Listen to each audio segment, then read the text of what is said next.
Velho, para algumas pessoas é alguém que já deu o que tinha que dar na vida. Coitados. Não dos velhos, mas dos que pensam assim. Velho é ser sábio, é ter a paciência do mundo para ouvir e aconselhar. Velho é ter a malícia dos jogadores experientes que sabem qual a bola boa de ir atrás. A gente quer dar um novo significado à palavra velho, que essa palavrinha tenha o seu exato sentido na expressão velho amigo. Algo precioso, indestrutível, que perdura. Daí, se você tiver sorte na vida, mas muita sorte mesmo, você vai virar um velho. Não dá pra voltar atrás. Só assim, um comercial. Nós vamos continuar. Vamos fechar essa parte sobre a saúde física, fisiológica, biológica. Essa pessoa, conversando com a doutora Sara, ela vai falar um pouco sobre um quadro importante, né? Eu ontem estava pegando uns dados e você sabia que no Brasil, o Brasil está entre o país que tem maior número de diabetes no mundo? E a diabetes começa a pontuar no Brasil a partir dos 18 anos. 18 anos? E aí, 18 anos é idoso? E diabetes não é doença de idoso? Mas os hábitos alimentares, os hábitos de vida, o sedentarismo e outras coisas vão contribuindo para que o nosso envelhecimento seja acelerado. Amém? Eu peço a você um pouco mais de paciência, compreensão, entendimento. Nós estamos adiantando o nosso fórum, ainda tem muita coisa legal para você ouvir. Sara, com você. Bom dia a todos, que a graça e a paz do Senhor esteja em cada coração e em cada casa. Amém? Vou falar um pouquinho, já foi falado bastante coisa sobre a atenção e a saúde do idoso. E eu acho importante a gente aprender um pouco sobre duas palavrinhas. São palavrinhas um pouquinho difíceis, mas que a gente vai sair daqui sabendo e entendendo a diferença entre elas. Existem duas palavrinhas que têm a ver com envelhecer, que são senescência e senilidade. Eu disse que era um pouquinho difícil, mas a gente vai conseguir compreender. O que é senescência? Senescência. Repita, senescência. Senescência. Não é inerescência, né? Senescência. Senescência é envelhecer. Aquilo que é natural. Desde o ensino fundamental, minha filha está com 7 anos e ela está aprendendo na matéria ciências, e agora o ciclo da vida. Nascer, crescer, reproduzir-se e morrer. Não é assim o ciclo natural da vida? E senescência é envelhecer naturalmente. Nosso corpo é composto de células que são pequenas unidadezinhas funcionantes e que essas unidades elas vão envelhecendo desde o dia que a gente nasce, como falou Gisele. Isso é senescência, é o normal. A célula traz com esse envelhecimento várias memórias, algumas memórias boas, outras memórias ruins.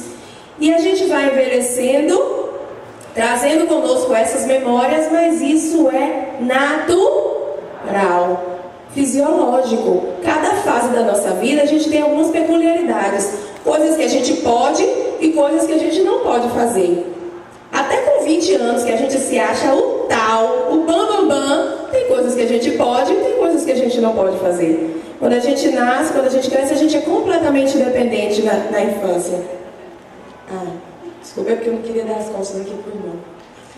Mas, quando a gente é pequenininho, a gente tem algumas limitações, a gente depende, a gente vai crescendo, essas limitações vão diminuindo, a gente ganha uma certa autonomia, uma certa independência, a gente vai chegando, fica jovem, tem 20 anos, a gente acha que é completamente independente, alguns estudam, ainda não trabalham, dependem financeiramente do pai, outros já trabalham, têm independência financeira, mas quase que não tem memória, quase que não tem experiência de vida para aplicar todo esse vigor e toda essa independência. Então tem algumas limitações, vão passando-se os anos, a gente vai envelhecendo, algumas outras limitações vão aparecendo, mas em compensação, a experiência, a memória, a maturidade que a gente vem alcançando ao longo da vida nos dão outras possibilidades que a gente não tinha com 20 anos. Então é peculiar de cada fase. Isso é senescência, envelhecer naturalmente. Tem como escapar disso? Só morrendo jovem, como a Patrícia falou. Só se quiser morrer precocemente a gente escapa. Fora isso, não tem escapatória. Mas e o que é senilidade?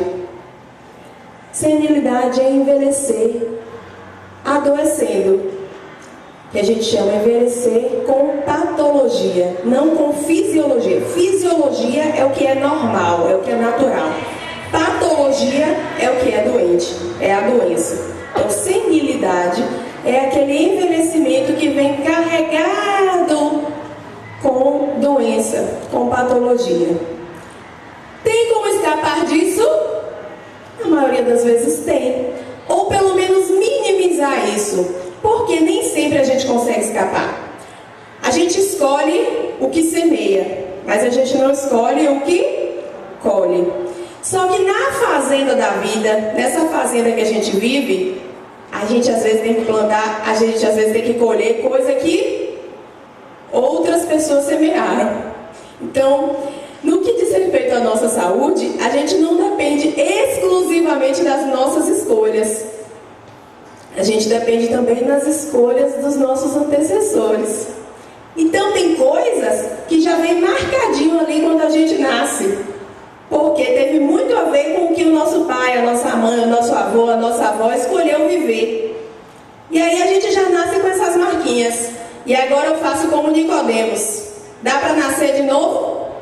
No campo de vista espiritual, dá. Graças a Deus, Senhor, nascemos de novo em Ti.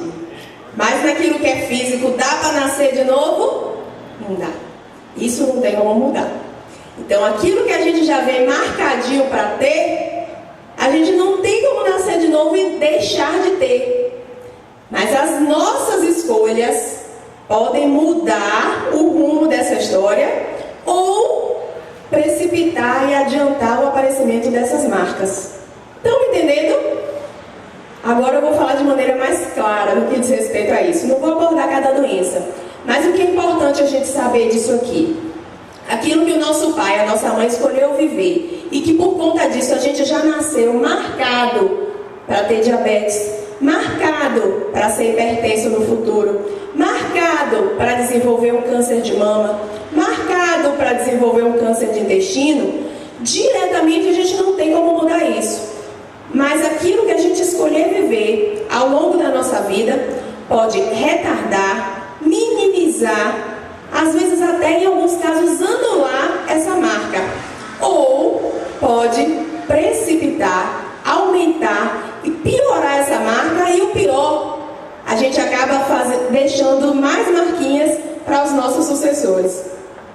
Muitas vezes o que a gente escolhe fazer, a gente adquire doenças, adquire mutações que a gente deixa aí de herança para os nossos filhos e para os nossos netos.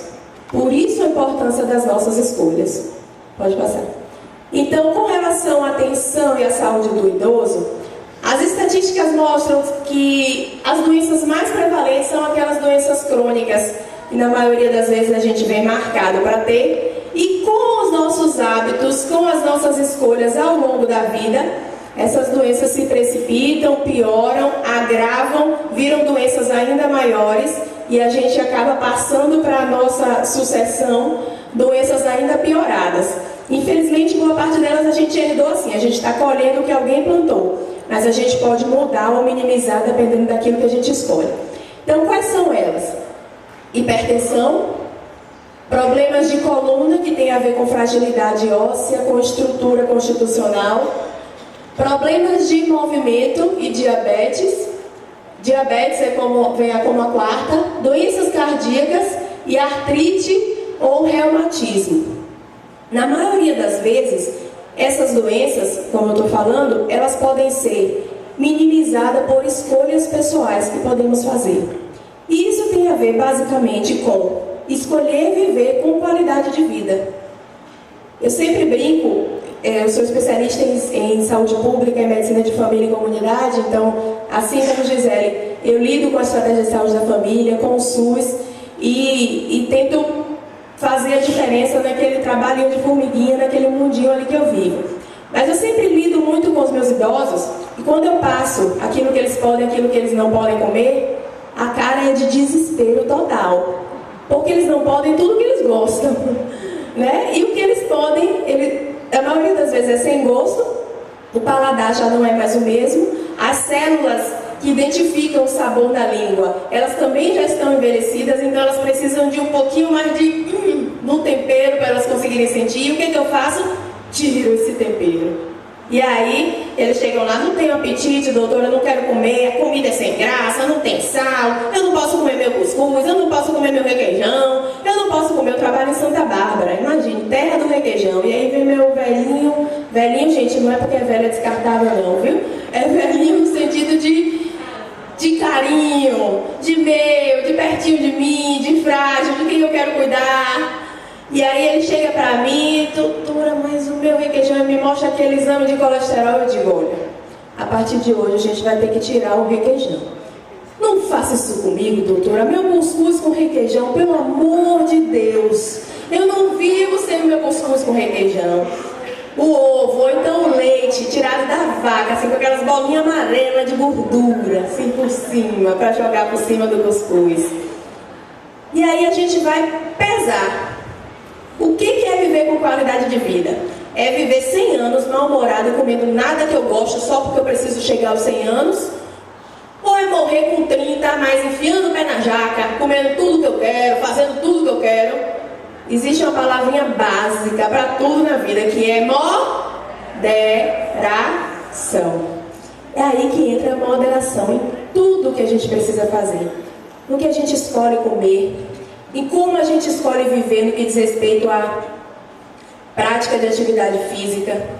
Eu, particularmente, tenho dificuldade enorme, porque é algo que eu não consegui ainda identificar uma atividade física que me dê realmente prazer. Não, eu vou, um dia que eu falto a caminhada, eu me sinto mal. Isso não acontece comigo, tá? O dia que eu falto a caminhada, eu tô de bem, assim, paz, feliz, porque eu dormi até mais tarde, não fui pra caminhada. Mas é algo que eu preciso ter maturidade para trabalhar na minha vida. Tem que fazer baleado, Sara. Baleado. Falta baleado. Ai, fica mal.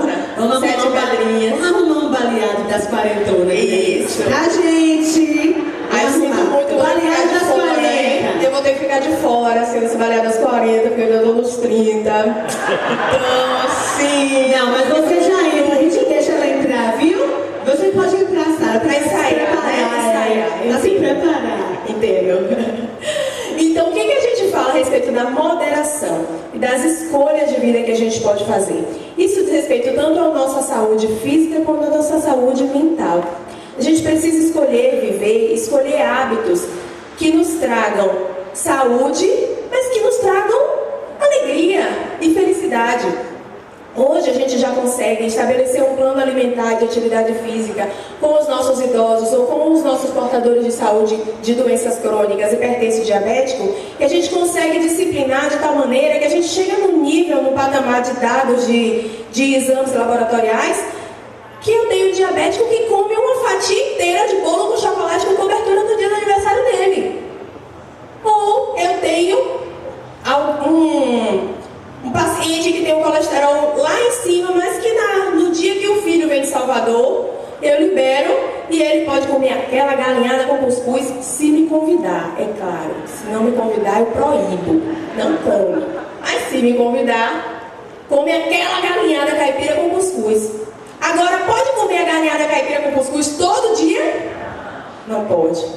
Porque isso vai fazer marquinhas. Vai piorar as marquinhas que ele já tem e ele vai deixar marquinhas para quem vem depois. Então, moderação e boas escolhas. Isso é um segredo para tudo, até para a nossa vida espiritual. Nós precisamos buscar boas escolhas o tempo todo. E no que diz respeito àquilo que está aqui dentro da nossa cabeça, trabalhar essa questão das escolhas, que são importantes, e buscar solidificar conhecimentos e memórias. Porque o idoso ele tem uma tendência maior a fazer demência, porque as células cerebrais envelhecem e essas não mudam. A célula da pele da gente muda, a gente descasca, nasce outra no lugar, mas as cerebrais não, elas não mudam. Então a célula que a gente tem, o neurônio que a gente tem aos 65 anos é aquele que mesmo que a gente teve quando a gente nasceu. O nosso neurônio também tem 65 anos. Então chega uma hora que ele trabalhou tanto que ele cansa, como todo mundo cansa. Mas existem segredos que são importantes, que vão ajudar esse neurônio a funcionar e a preservar sua vitalidade durante mais tempo. Sabe o que é isso? A mesma coisa, viver com qualidade de vida. Ler, para aqueles que sabem ler, que tiveram esse privilégio de serem educados, de serem alfabetizados e aprenderam a ler. Quem não sabe ler, ouvir música, fazer artesanato, tudo isso cria coisas dentro do nosso cérebro que a gente chama de sinapses, que são reações entre neurônios. E essas sinapses, elas são armazenadas em lugares e que eles ficam sempre em atividade. Isso exercita a nossa memória. E outra coisa, essas escolhas de se envolver com pessoas, se relacionar com grupos, com pessoas, desenvolver atividades manuais, leitura, bons hábitos alimentares, atividade física regular, ouvir música, tudo isso que te enriquece culturalmente, além de melhorar sua memória, melhorar o seu corpo físico, minimizar os efeitos das marcas que você já trouxe com você, que você não tem como mudar, e minimizar as marcas ruins que você vai deixar para o futuro, te traz alegria, porque libera substâncias que a gente chama de endorfinas, que são essas substâncias que essas drogas ruins que a juventude está tão afundada tentam imitar. Essas drogas que são pesquisadas, que são inventadas, que esse povo que usa droga é para tentar produzir, tentar imitar uma substância que a gente produz no nosso corpo, que é a endorfina. E a endorfina a gente produz como? Com coisas que nos trazem prazer. Namorar produz muita endorfina. E o idoso pode namorar? Pode. Se tiver uma costelinha quente do lado, o marido e a mulher pode namorar? Olha aí. Pode namorar. Olha aí. Como médica, eu tenho como ajudar. Porque mesmo na senescência, lembra o que é senescência? Envelhecer naturalmente. Algumas células, elas ficam mais fragilizadas. Principalmente as células relacionadas ao aparelho reprodutor, feminino e masculino.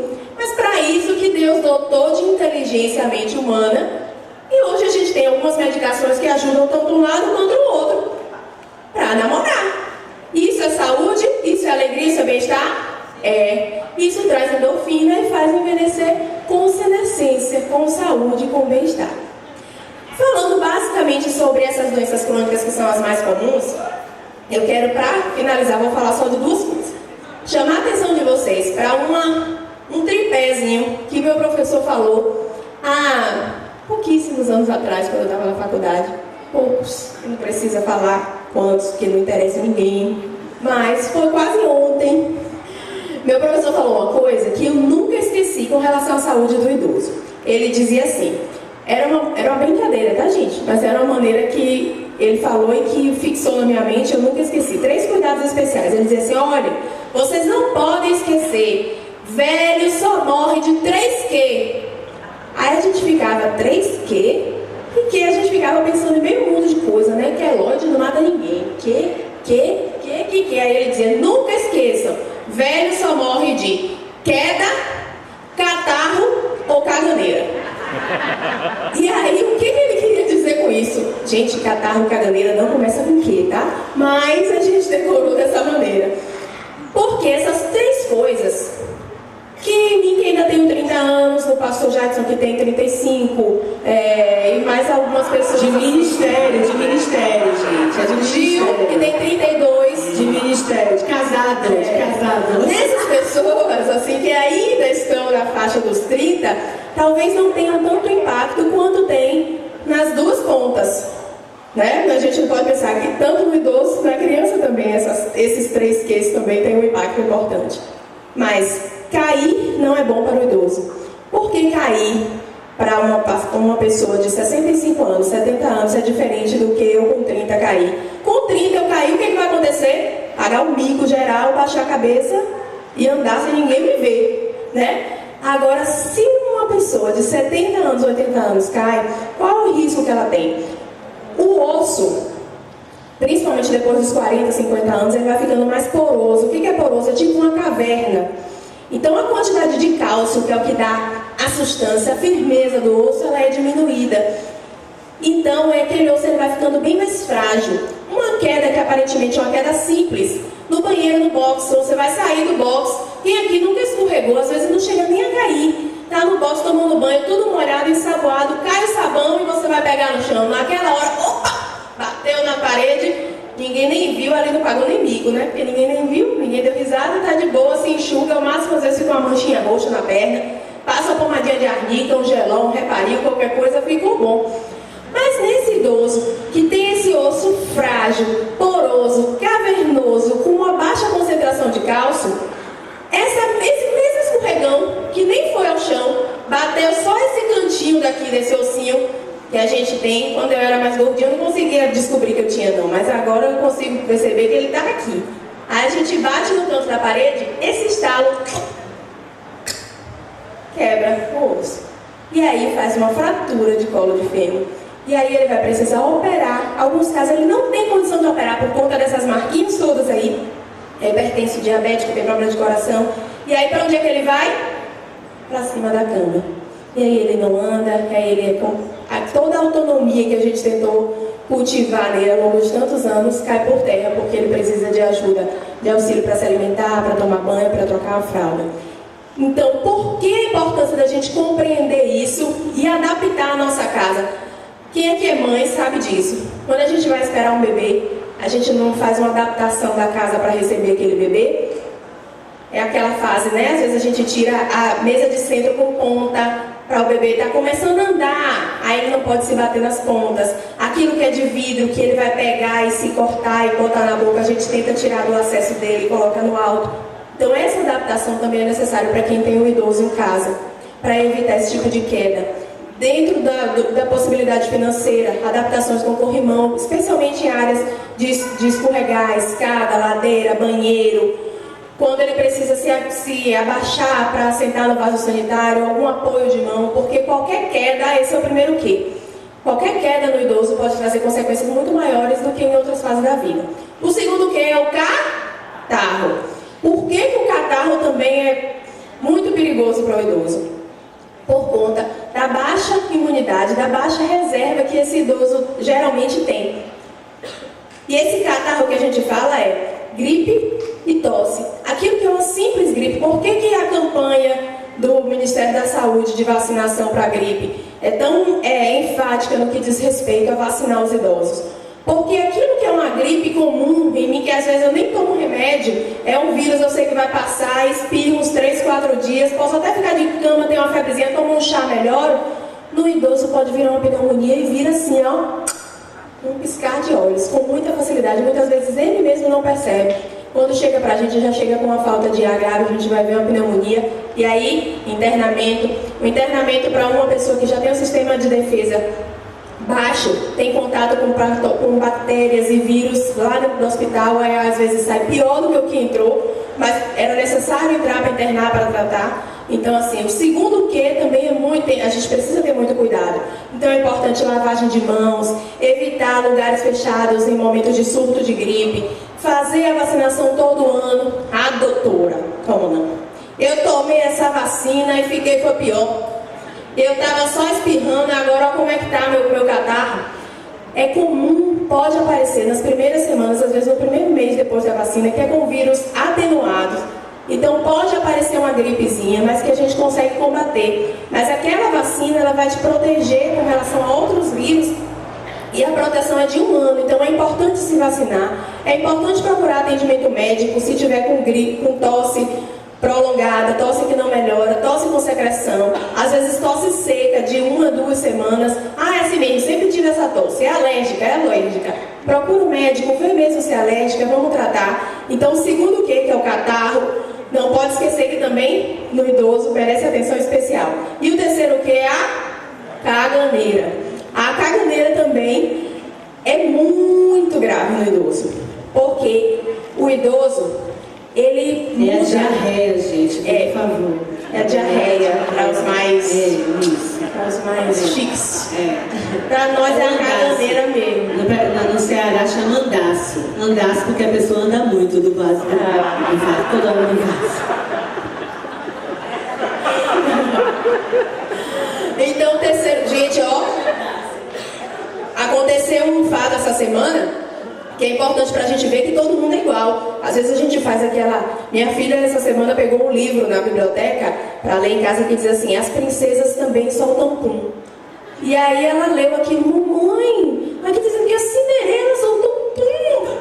Aí a gente fez aquela coisa e foi bom, que aconteceu na mesma semana, não que foi bom que aconteceu com o atleta, mas o que a gente viu com o atleta francês, que teve uma diarreia no momento da prova. E aí várias emissoras de TV pegaram, e aí depois eu fiquei pensando naquilo, poxa, coitado, ficou o constrangimento que ele passou. Mas depois eu pensei, às vezes a gente faz aquele em Deus, aquela pessoa assim, pastor Jadson, até que todo dia a gente pensa, meu Deus, pastor Jadson não deve soltar pum.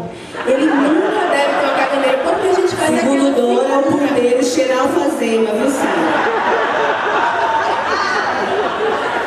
Na realidade, quando a gente vê um atleta francês tendo uma diarreia, uma caganeira, a gente percebe, puxa, ele é igual a mim, pastor Jadson também deve ter a diarreia dele e soltar o pum dele, assim como as princesas, que são as nossas filhas. Mas quando essa diarreia, essa caganeira acontece no idoso, a gente precisa ter uma atenção especial para com ele. Por quê? A velocidade com que ele desidrata é muito rápida, diferente de quem tem a constituição, porque a gente perde muita água através da pele, através do suor. E o idoso, ele perde um tônus muscular, e esse tônus é substituído por gordura, e a pele fica bem fininha. Então ele tem, a velocidade da desidratação dele é muito maior. E essa desidratação pode ser grave, pode levar à morte, por conta de um terceiro quê, que é a caganeira, por conta que é da diarreia. Então, mas o que tem a ver morrer de uma coisa? Morrer não é que não se pode morrer por conta de diarreia, de caganeira, não.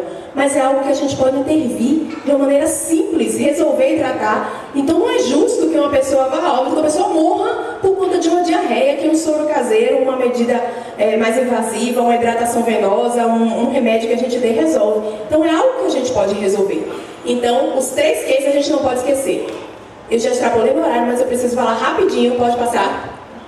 De uma tríplice epidemia que a gente viveu aqui na nossa cidade e que agora a gente está achando que passou, porque a gente está na fase das larvinhas crescerem, onde está juntando água, e aí quando chegar novembro, dezembro e janeiro, o negócio explode de novo, que o Senhor tenha misericórdia de nós, mas a gente não pode deixar de falar de dengue, chikungunya e zika.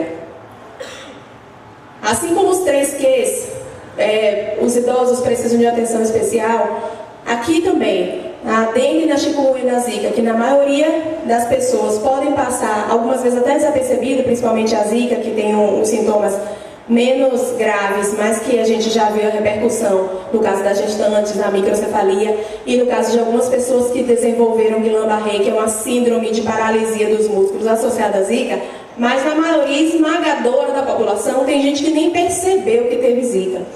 Mas no idoso, o que a gente observou ao longo dessa epidemia foi o comprometimento mais grave e principalmente no que diz respeito à chikungunya, um índice de cronificação muito elevado.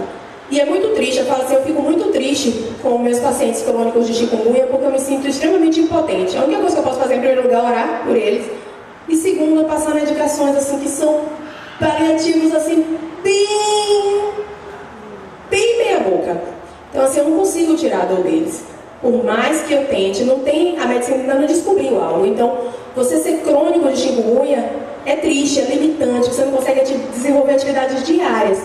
Então, aqui tem basicamente só um quadro de sintomas, só para a gente saber um pouquinho diferenciar, que na realidade, assim, para você, como paciente, não tem muita importância saber, doutora, mas eu quero saber o que eu tenho, é dengue, é chikungunya ou é zika. Tá, é importante saber, a gente vai saber isso depois, estatisticamente, porque colhe a sorologia, mas esse exame é demorado para ver um resultado. O tratamento é basicamente o mesmo da fase aguda, todo mundo precisa de bastante líquido e medicação para aliviar os sintomas. Não tem nenhum remédio, esse remédio só mata a zika, esse remédio só mata a dengue. Se fosse assim, a gente tinha que saber na hora, mas não é. Então, o tratamento para todo mundo na fase aguda é igual. Tomar medicação para aliviar os sintomas, evitar o uso de anti-inflamatórios não hormonais, que é diclofenaco, nimesulida, ibuprofeno, principalmente porque na dengue tem um risco de fazer sangramentos e esses anti-inflamatórios podem provocar sangramento. A AS também não pode ser usado. O que pode ser usado para dor, para febre? Dipirona, paracetamol, beber bastante líquido, mas basicamente a zika, a febre ela é mais baixa, ao contrário da chikungunya, que é uma febre altíssima na maioria das vezes, e a dengue também é uma febre alta, mas a febre da chikungunya ainda é mais alta. As dores articulares na zika são dores leves, e entre a dengue e a chikungunya tem um jeito mais ou menos da gente diferenciar, que na maioria das vezes A dor da dengue, ela é uma dor muscular, a gente chama de mialgia, então dói assim o corpo todo. Você se sente quebrado de ficar arriado na cama. Na chikungunya, é basicamente uma dor articular. São as juntas que doem. Esse nome chikungunya vem do dialeto africano, porque quando se descobriu a doença, os pacientes chegavam contorcidos, porque eles não conseguiam se esticar por conta da dor das articulações das vértebras, da coluna. Então eles se contorciam, chikungunya significa contorcido, contorciam de dor. E hoje, no surto que a gente teve aqui em feira, muitos pacientes até para pesar, a gente tinha dificuldade, porque eles não conseguiam subir na balança para medir, eles não conseguiam tirar o corpo. Então a dor da chikungunya é uma dor mais articular, nas juntas. A dor da dengue, ela é no corpo todo, é uma dor muscular. A zika, a dor é mais leve, em geral. As manchas vermelhas na pele, em compensação, é mais forte na zika. A zika, a maior característica dela é a mancha e a coceira, menos do que dor. Na chikungunya, ela é leve e na dengue ela pode aparecer com pontinhos vermelhos. A coceira, ela é muito forte, na maioria das vezes, no caso da zika, na maioria das vezes ela está presente. E na chikungunya e na dengue ela é leve e pode também não estar presente. E a vermelhidão nos olhos normalmente está presente na zika e na chikungunya, que é aquela conjuntivite que a gente chama sem pus. Só aquela coceira e o olho vermelho. Normalmente na dengue ela não está. Pode passar. A nossa atenção deve ser redobrada com esse bichinho aí. Aqui não dá para ver direito a característica dele, mas a gente agora fica na caça ao mosquito, né? Antes a gente matava o mosquito, ficava até com nojo de ver, lavava correndo na mão, agora matou o mosquito, corre para luz, para ver que mosquito é. Se tiver as manchinhas brancas, é desespero total. Mas isso é só para a gente identificar. É um mosquito que tem o Aedes aegypti, tem as perninhas listradas de branco, o corpo também a gente consegue visualizar. E pode passar. Ele é um mosquito que ele mede menos de 1 centímetro, isso é, ele é pequenininho, aparentemente inofensivo, fofinho, tão bonitinho. Ele é preto com listinhas brancas, quase uma zebrinha do mundo do inseto. E ele costuma picar nas primeiras horas da manhã e nas últimas horas da tarde. Ele tem hábitos predominantemente diurnos. Então, aquela coisa, passar o dia todo de boa e botar o mosquiteiro à noite para dormir, para não ser picado, para não ter zika, dengue, chikungunya, não funciona muito. O momento que a gente precisa ter mais cuidado é durante o dia. E esse cuidado na nossa cidade assim é muito fácil. É só você andar de manga comprida e de calça comprida, meia, e de preferência até um cachecol. Então, assim, em Feira de Santana, todo mundo consegue, né? De manhã sair assim, trabalhar o dia todo assim, de calça, manga comprida e cachecol. Não, a gente não consegue. Seria o ideal. No caso das gestantes, eu até recomendo que façam um esforço e que fique bem coberto. Mas pelo menos o uso do repelente, e no caso dos idosos, repelente e protetor solar é importante por conta das manchinhas que a gente veio acumulando ao longo da vida, e a gente precisa se proteger do sol e precisa se proteger com o uso de repelente. Ele é um mosquito urbano, então eles sobrevoam assim na nossa residência. O raio de voo dele é pequeno, então por isso que a gente tem que ter cuidado com as nossas casas e fiscalizar os nossos vizinhos, porque se a gente tem um vizinho com foco, com água parada, com foco de larva, e ali o mosquito se prolifera, como ele voa para nossa casa, e aí, por isso quando a gente identifica, na saúde pública eu faço muito isso, identifica caso de dengue, caso suspeito numa região, a gente faz um mutirão naquela rua, porque a gente sabe que o mosquito está sobrevoando por ali. E o indivíduo muitas vezes não percebe a picada, porque não é aquele tipo como uma formiga que dói, que coça. A maioria das vezes não dói, não coça a picada, você só descobre que foi picado quando você manifesta a doença. Então a gente precisa ter cuidado, esse é o momento de proliferação das larvas e a doença volta a estourar no final do começo do ano, no verão. Então é o momento de ter cuidado com os focos, de fiscalizar em casa, fazer faxinaço na nossa casa e ficar atento. Naquele momento da tarde que você vai comer um bolo na casa da vizinha, passa o olho no quintal, no jardim e sinaliza para ela se perceber alguma coisa. Então é nosso papel fiscalizar. E quando começar de novo o índice elevado dos mosquitos, repelente e manga comprida e proteção. No começo, o pastor Jadson falou que o idoso esquece muito. E de fato, por conta daquilo que a gente já falou com relação à demência que é mais frequente, a memória que já não funciona tão bem, se você esquecer de tudo que eu falei aqui, não esqueça desse finalzinho. A palavra do Senhor em Provérbios 3, versículos 7 e 8 diz assim: não sejam sábios aos teus próprios olhos. Teme ao Senhor e aparta-te do mal. Isto será saúde para a tua carne e refrigério para os teus ossos.